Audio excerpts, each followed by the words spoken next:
All right, settle in. Tonight we're going to tell a story. It's a story about courage, about pushing forward into the unknown, but also about having the wisdom to know when it's time to turn back.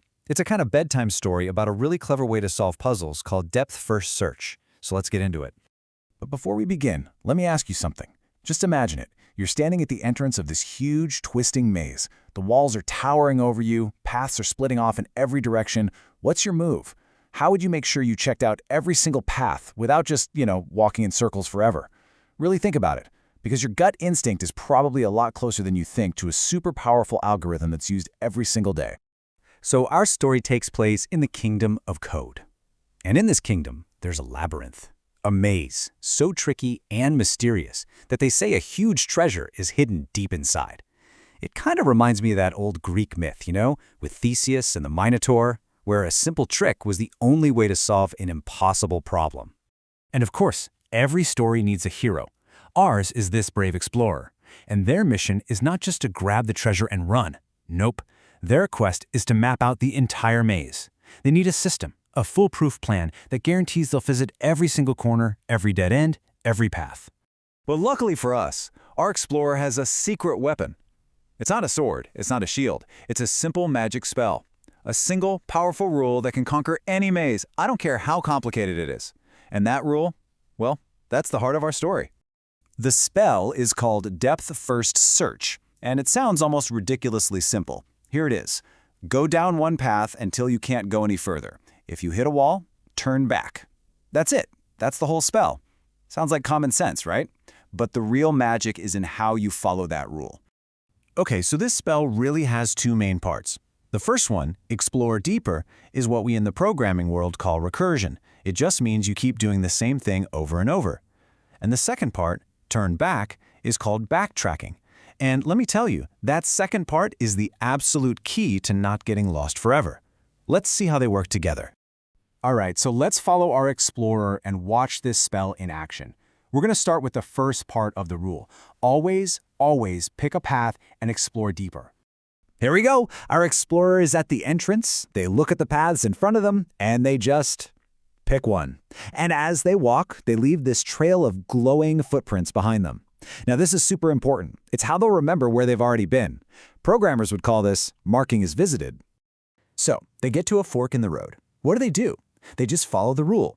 Pick a path they haven't been down yet and keep going. They come to another fork? Same deal. They are diving depth first into this maze, just pushing relentlessly forward down one single line of choices.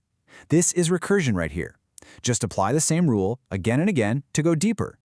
But you can't just go deeper forever, right? Eventually you're going to run out of road. And this is where the real magic of the spell shows up. This is that moment of wisdom I was talking about, knowing when it's time to turn back. This is backtracking. And there it is, a wall. A dead end. The path is done. That first part of the spell, Go Deeper, just can't be followed anymore. So, is our explorer trapped? Is the quest over? Not even close. It's time for part 2. The solution is actually beautiful. The explorer simply turns around and follows their own glowing footprints. They retreat, step by step, all the way back to the last place they had to make a choice, that last fork in the road. That's backtracking. Going back to a previous decision point so you can try a different option.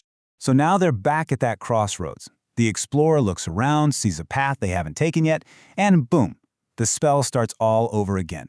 They dive deep down that new path, leaving more glowing footprints until they either find what they're looking for, or, you guessed it, hit another wall and have to backtrack all over again. So what happens when you just keep doing this simple two-step dance of going deep and then turning back, over and over again?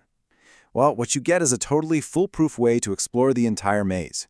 Because of this process, going deep, then backtracking, our explorer is absolutely guaranteed to visit every single path, every single corner of the maze. There are no what-ifs left. Nothing is missed. The whole map gets filled in, and since the entire maze has been searched, the treasure is found. The spell worked perfectly. Now, I know this sounds like a nice little fairy tale, but here's the really cool part.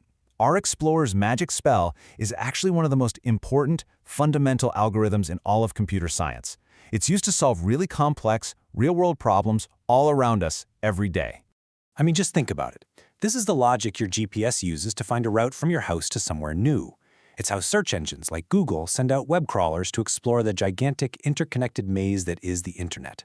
It can be used to solve puzzles like Sudoku by exploring every possible combination of numbers. It's even used to figure out the right order to do things. You know, when you have a bunch of tasks and some of them have to be done before others, it's everywhere.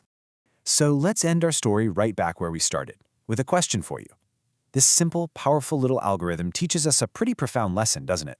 It's all about having the courage to commit to a path, to really explore it fully, but also having the wisdom to see a dead end not as a failure, but just as a signal to backtrack, go back to your last big decision, and find the courage to try another way.